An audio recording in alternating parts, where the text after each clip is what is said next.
What you're about to watch is a video from our Crypto and NFT Masterclass 3-in-1 course. For those of you that truly want to understand crypto and NFTs, definitely enroll in the course. What we're going to do now is show you how to store your cryptos and NFTs like a pro. It's going to be important for you to understand how to really secure your digital assets. So let's get into it. I created quite a few slides to help us better understand this area. So again, how to store your cryptos and NFTs like a pro. One rule of thumb is to view an online exchange, a DEX, or even a hot wallet. So that would be a wallet that's on your phone or a wallet where you're using a Chrome extension tool like we have right here. You want to use this as an everyday carry, so to speak. So think of this as cash that you take out from the ATM, and maybe you're going out to the club or you're going out for a nice dinner. So it's not your long-term investment, right? So do not view this as a long-term secure solution. Use these similar to how you would use a hotel. You're in and then you're out. So here's an example. On the left, this looks like a Chrome extension wallet from Exodus. And of course, you are backing up to paper. So always write down your recovery seed. But at the end of the day, your private keys are stored on the software. Even though you have your seed phrase written down and you can recover your private keys and regenerate your wallet, the fact that you do have a Chrome extension wallet or a hot wallet, if somebody hacks in your wallet online, they can sign a transaction, move your funds away. And again, here's an example of a DEX, a decentralized exchange. In the middle here, we have a Cardano wallet that we've connected to a DEX, and we're doing some yield farming. And of course, this could be hacked if somebody gets access to your wallet online. And here is a Binance account where you're trading coins, and that could be hacked. If somebody gets access to your password, there's nothing you can do about it. So would you keep your most valuable things at a hotel? Probably not. It's one way to look at it. So I've come up with two solutions. Both solutions work. And if you do not have money that you are able to invest into cold storage, a proper hardware wallet, it is fine. But you can maximize the security level depending on how much you really analyze this video. So it's very important. On the left side of the screen, we've got our basic level storage. This is perfect. Do this at the bare minimum. Okay, you don't have to do the pro level right away. You can work your way up to it, especially if you're not working with a lot of funds. But we'll get into that. You've got a hot wallet. Let's say you have a phone and you've got software on there, a crypto wallet, a Trust wallet, Exodus, whatever it is. What you want to do is always keep a recovery seed phrase separate. So go into your wallet. Sometimes you have to do this immediately. So when it asks you to back up your recovery seed, you do that immediately. Do not put your seed on the internet. Do not put it on the cloud. Just write on paper, okay? This is free, simple, easy to access in an everyday carry. My recommendation is if you have less than $500 on it, perfect. Maybe you're a bowler. If you're a millionaire, you can do whatever you want.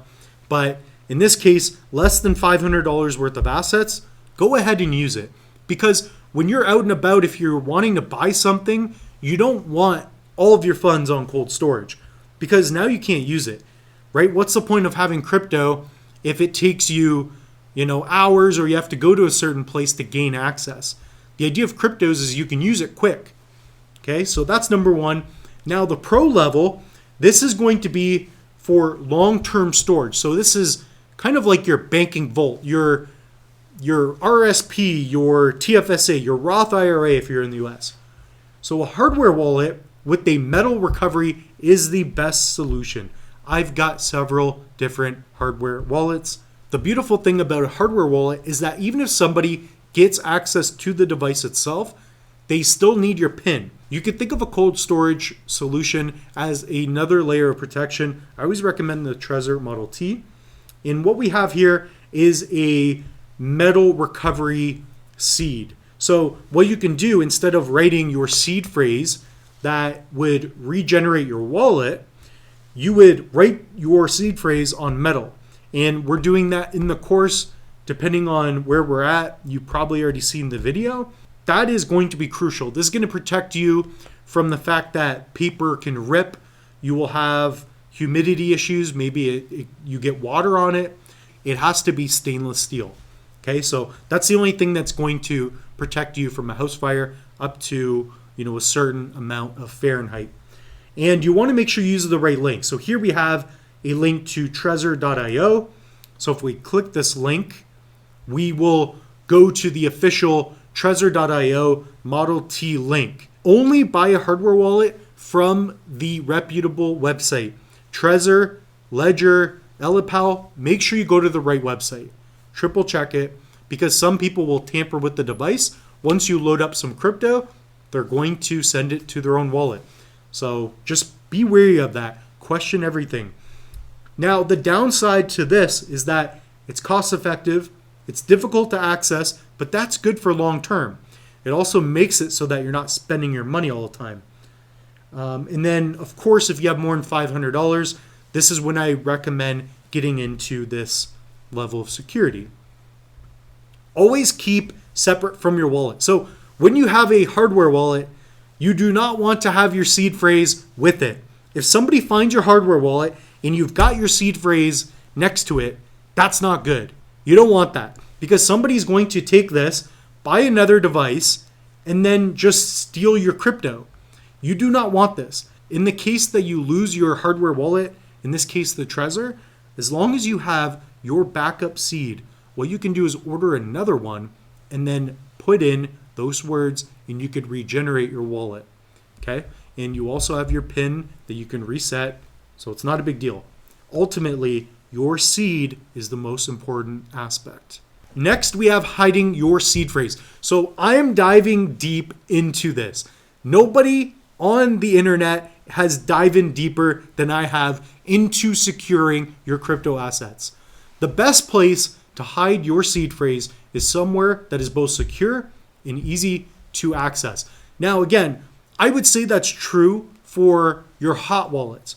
And if you're not using that as your long-term storage, when I have a hot wallet, I have a specific amount that I have on there that I know that if I lose, it's not going to break my heart. So ask yourself what that number is. For me, it's going to be, at this point in time, less than $500. If I lose a couple $100, I'm okay, because the majority of my wealth is going to be on cold storage. So that's going to be dependent on you. Ask yourself what that number is. If you're getting started, I remember when I first started, if I lost $20, it was like somebody broke up with me over a 5-year relationship. So you want to question that. If you are using a hardware wallet such as the Ledger, which would be the middle picture, the Trezor, which is the one on the left, or the Ellipal, which is on the right, the device itself is going to be a great level of security. So in fact, what you could do is buy 2 of the devices, put your private keys in both of them, and then put them in separate areas. And that's even better than a paper wallet. However, I do like having a private key on a metal, because at the end of the day, if the device ever breaks down, because it is electronic, that could happen and it would suck to lose access. I think you should have a copy of your private keys. Some will say otherwise. At the end of the day, just get a hardware wallet if you're working with a lot of crypto. So these wallets are designed to be extremely secure, and they are considered to be one of the safest options. Very true. Now we're going to get a little bit into where to store your device. It's great that you have your device. I would say that if you have a hardware wallet, you can bring it everywhere that you go.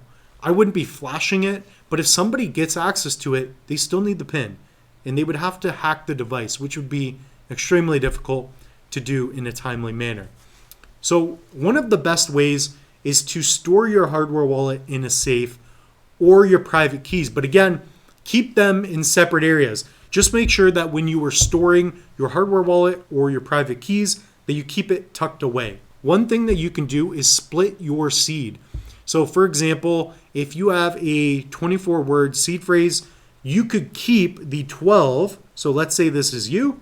You keep half of your words on a piece of paper, and then the other half, you leave it at your brother's house or somebody that you really trust. So you also know that the person that you give the other half to, they aren't going to take your seed.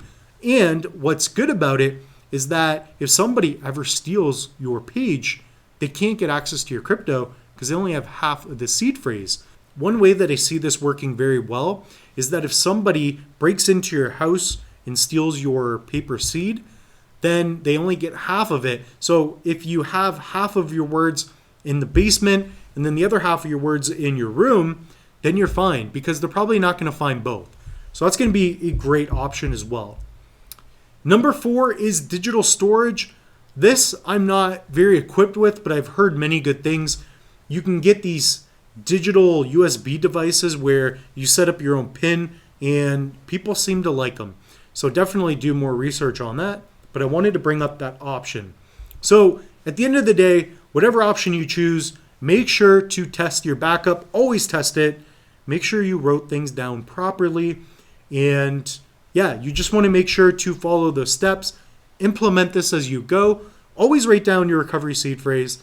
And that's all we have for you in this one. So we'll see you in the next video. Hope you're enjoying the course so far.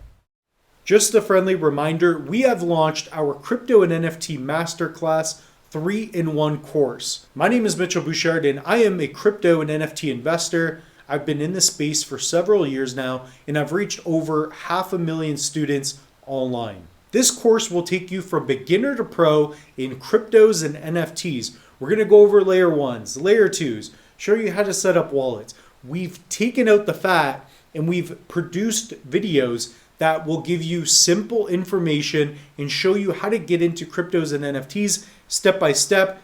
This is a workbook that you will be given when you enroll in the course. We have tons of information here. I have personally put in over 3 years' time to develop this course so that anybody can get into cryptos and NFTs from scratch. You're going to build a foundation that will allow you to invest and collect tokens and just get into the space.